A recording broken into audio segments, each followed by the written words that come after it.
We begin today's wrestling news and rumors video with some interesting news regarding who WWE legend Randy Orton feels could be the next breakout stars in the company. Now we are truly in a new era in WWE following WrestleMania 40, and no doubt a bunch of new, aspiring stars are getting the chance to shine in WWE on the main roster following the 2024 draft, including the likes of Carmelo Hayes and Braun Breaker. And in a recent interview with Adam's Apple, Randy Orton revealed 3 young superstars who could be the next breakout stars in WWE.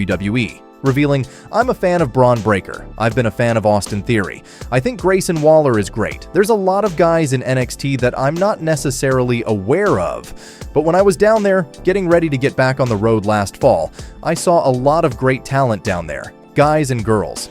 As far as the one particular person, that's a tough question. My eyes are on Austin Theory. And I think not only from a talent standpoint, but he's also got a great look.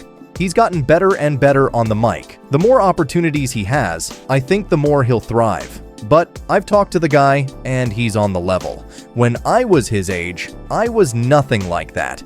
He is way more mature than I was. I think that he's got the world by the balls, man. He's making the right decisions. He's taking care of himself. He knows what his priorities should be.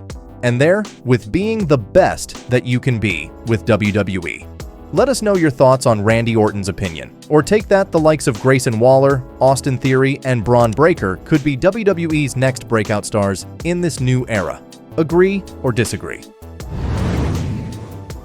Now, Kevin Owens has certainly added more fuel to his ongoing rivalry with Solo Sikoa and the new Bloodline on Friday Night SmackDown, and no doubt the enforcer Solo Sikoa will be wanting to make Kevin Owens pay for the way Owens dissed this new Bloodline in WWE. Kevin Owens was recently a guest on WWE's The Bump and discussed his issues with the new Bloodline, with Owens essentially calling it a bootleg bloodline, and making it clear that despite his issues with the old bloodline, Owens had immense respect for Roman Reigns and the Usos, saying, "It's a bootleg bloodline. No matter what's happened between me and Roman Reigns and the Usos and everything, I have an incredible amount of respect for those guys because they've been on the road.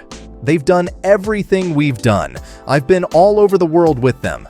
Tama Tonga, I don't know him. I know he's been wrestling for a long time, but I have no idea.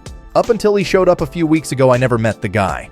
I've never been around him. You come in the way they did, just a real coward's way, you know? I don't really know what Solo's deal is. Solo, he's been around for a few years. He's nothing like the Usos, nothing like Roman. I don't respect this bloodline." Let us know if you guys agree with Kevin Owens' take here that Solo Sikoa's new bloodline with Tama Tonga and Tonga Loa is basically a bootleg bloodline. And did you guys have more respect for the bloodline led by the real tribal chief Roman Reigns? There was recently a bit of news suggesting that there isn't a major direction planned for Cody Rhodes in WWE until the returns of Roman Reigns and The Rock, but clearly Triple H and WWE have massive plans for Cody once the Tribal Chief and specifically The Rock do in fact return. Because in the latest edition of the Wrestling Observer newsletter, Dave Meltzer revealed that the plan for WrestleMania 41 is for Cody Rhodes to face off against The Rock in a Undisputed title versus People's title match, although Meltzer did report something quite concerning for Cody Rhodes fans, as it was made clear that there's no guarantee Cody will even be the Undisputed champion come WrestleMania 41, saying, "At this point, the show is scheduled to feature Cody Rhodes versus The Rock. Dwayne Johnson's idea is WWE title versus People's title. Those in WWE have noted that there is no guarantee Rhodes will be champion at that time, which is where the People's Belt comes in. But so many things can change over the course of a year." Now let us know your thoughts firstly on the report that The Rock's idea is to do a WWE title versus People's title at WrestleMania 41 against Cody Rhodes, but as well, what are your thoughts on the fact that there's a chance Cody Rhodes could actually end up losing his Undisputed title prior to WrestleMania 41, which would effectively cancel out Dwayne's plan? Do you see a scenario where it would make sense for Cody to lose his Undisputed title prior to WrestleMania 41 next April? To say that WWE have went all in on Damian Priest's push would be a massive understatement, as Priest cashed in his Money in the Bank contract to become the new World Heavyweight Champion in epic fashion at WrestleMania 40 this past April, sort of similar to Seth Rollins' heist of the WWE Championship at WrestleMania 31. So for Priest to successfully cash in Money in the Bank at WrestleMania in front of almost 70,000 fans and millions watching around the world shows just how much faith Triple H has in Damian Priest to carry the Raw brand as the World Heavyweight Champion after Seth Rollins. However, while Damian Priest has once again elevated the Judgment Day with another world title being held by a faction member, wrestling personality Jim Cornette recently suggested that Priest should distance himself from the Judgment Day and focus on a solo run as World Heavyweight Champion.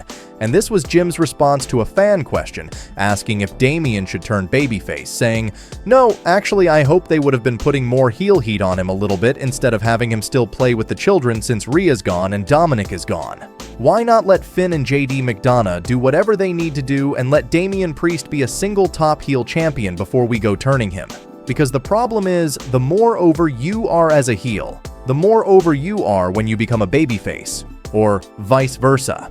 Let us know if you guys agree with Jim Cornette that Damian Priest should move away from the Judgment Day faction in the near future and be a top heel champion on his own, or do you feel Priest is better with the Judgment Day behind him? Now, the WWE's King and Queen of the Ring Premium Live event takes place at the end of this month, specifically on Saturday, May 25th from the Kingdom of Saudi Arabia. And if new reports are true, this event could very well mark the debut of a brand new Wyatt family in WWE. There have certainly been a lot of teases in WWE regarding this new Wyatt family with all the QR codes at recent shows. And Dave Meltzer of the Wrestling Observer newsletter recently revealed that all these QR codes are hinting at the new Wyatt family being introduced at the King and Queen of the Ring event later this month, saying the codes being left hint to the idea of the new Wyatt family being introduced on this show.